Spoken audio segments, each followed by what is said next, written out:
बारी के बारी कोई लासी, यह कहावत न जाने कितनी बार आप लोगों ने सुना होगा। इसका अर्थ अपने अपने तरीके से लोगों ने कई बार कई तरह का लगाया होगा। कुछ लोगों ने समझा होगा कि ये सिर्फ जो है आम के कोई लासी की बात हो रही है, जो पूरा का पूरा बाग ही कहीं न कहीं दागदार हो गया है। लेकिन दोस्तों, इसका असल अर्थ तो ये निकलता है कि जिधर देखो नजर दौड़ाओ, उधर ये बुराइयां ही बुराइयां नजर आती हैं। नमस्ते, मैं हूं Ajay Sahni, star real reporter news के अपने पेज पे पुनः एक बार जय जयकार करने हेतु आप सभी के साथ हूं। और दोस्तों, आप लोगों के बीच लेकर आया हूं फिर से एक बार रियल रिपोर्टर न्यूज पे अपने गृह जनपद गोरखपुर की कुछ खबरों को, उन खबरों को जो आप लोग अंदाजा लगा सकते हैं। गोरखपुर जनपद है ही ऐसा, एकदम सुर्खीदार, रसूखदार, और वहां पे खबरें बनती रहती हैं, दिन प्रतिदिन खबरें, ऐसी खबरें जो आती हैं तो दिमाग को झंझना जाती हैं। दोस्तों, उन्हीं में से कुछ खबरों को आज आप लोगों के सामने परोस रहा हूं। आप लोग समझिएगा, महसूस करिएगा। पूरा दिन नदारत रहा, आप लोगों के बीच नहीं रहा, इसके लिए क्षमा चाहता हूं। कारण है क्योंकि कुछ रोज का वही रोना क्या है यार, जब आ जाता हूं तभी जय जयकार सही, क्या फर्क पड़ता है, कार्य होना चाहिए। तो दोस्तों, आप लोगों को आज मैं सबसे पहले खबर सुनाने जा रहा हूं गोरखपुर जनपद के आपके एक ऐसे गांव की जहां पर ग्राम प्रधान वर्तमान में है एक महोदय। उनकी विवाद के दौरान ग्रामीणों से ही, अपने ही गांव के कुछ ऐसे व्यक्ति के परिवार से विवाद हो गया, जिसमें उन्हें बकायदा चप्पलों से उनके ऊपर प्रहार हो गया। महिलाओं के द्वारा उन्होंने भी पीटा और ये मारम पिटाई हुई है। बता दें आप लोगों को पूरी बात जो है, जिला मंत्री हैं महानगर के बीजेपी के दिनेश जायसवाल, इन्हें इनके मामले में जानकारी मिली है कि इनको चप्पलों से पीटने का वीडियो भी सामने आ गया है। खोराबार थाना क्षेत्र के, खोराबार के रहने वाले हैं, प्यासी गांव के वर्तमान में प्रधान हैं और थाने में हिस्ट्री सीटर की उपाधि भी इन्हें मिली हुई है, यानी पूरा दबंग और वजनदार व्यक्ति हैं। उनके खिलाफ 10 से अधिक केस दर्ज हैं थाने में पहले से, और वर्तमान में वो प्रधान बन चुके हैं। खैर, ऐसे लोग प्रधान वगैरह न बने तो ये बात जो है कहीं ना कहीं उनके सम्मान के खिलाफ ही है। ऐसे लोग ही अक्सर प्रधान बनते हैं। गोरखपुर जिला का ही नहीं बल्कि पूरे उत्तर प्रदेश बिहार का इतिहास रहा है। पिछले चुनाव से पहले उन्हें यहां से देवरिया के लिए जिला बदर कर दिया गया था, यानी गोरखपुर में नहीं दिखना है, देवरिया में दिखना है। सोचिए, इस तरह का हालात बनता है ऐसे लोगों के साथ।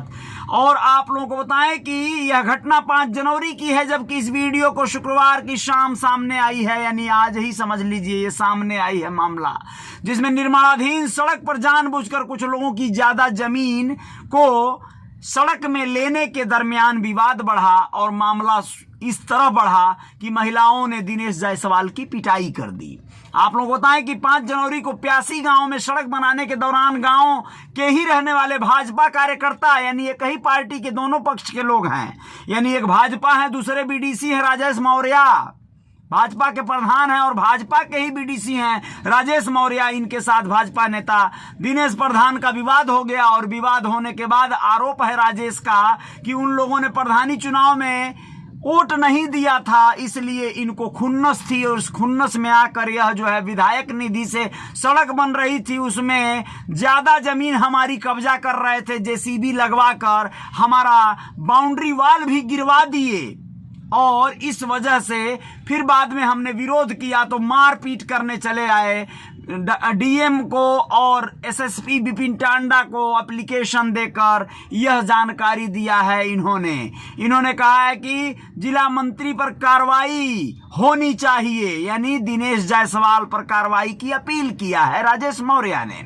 आपको बताएं कि भाजपा कार्यकर्ता है राजेश ने, उन्होंने लिखा है कि दिनेश जायसवाल पर गंभीर धाराओं में दर्जन भर मुकदमे दर्ज हैं और चुनावी रंजिश को लेकर हमेशा विवाद करते रहता है। 5 जनवरी को विजय सोनू, उमेश पुत्र गण जवाहिर और सोनू पुत्र दिनेश घर की महिलाओं के साथ विवाद कर दिए और मारने पीटने लगे। इसी बीच वहां मौजूद लोगों ने इस पूरे प्रकरण का वीडियो बना लिया। शुक्रवार की देर शाम वीडियो सामने आया है।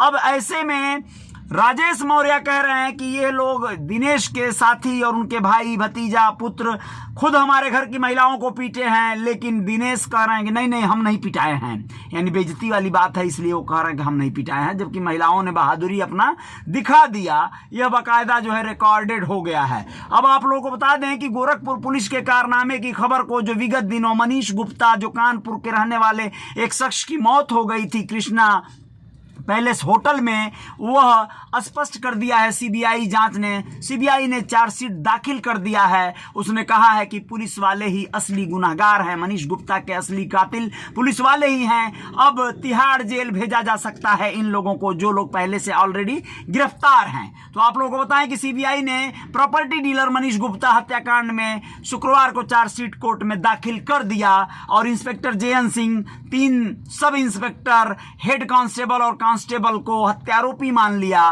तीन सब इंस्पेक्टर नहीं, एक सब इंस्पेक्टर और इंस्पेक्टर जेएन सिंह और 2 कांस्टेबलों को इसमें आरोपी मान लिया गया है, यानी 4 लोगों। इन सभी के खिलाफ सीबीआई ने आईपीसी की धारा 302, 325, 323, 506, 218, 201, 34, 120 बी और 149 के तहत कोर्ट में चार्जशीट दाखिल किया है। तो ये सारा मामला तो आप लोग जानते ही हैं। कुल मिला जुला के पुलिस पर गाज गिर गई। अब ये मामला और ज्यादा लंबित और ज्यादा लटक गया, लंबा चलेगा।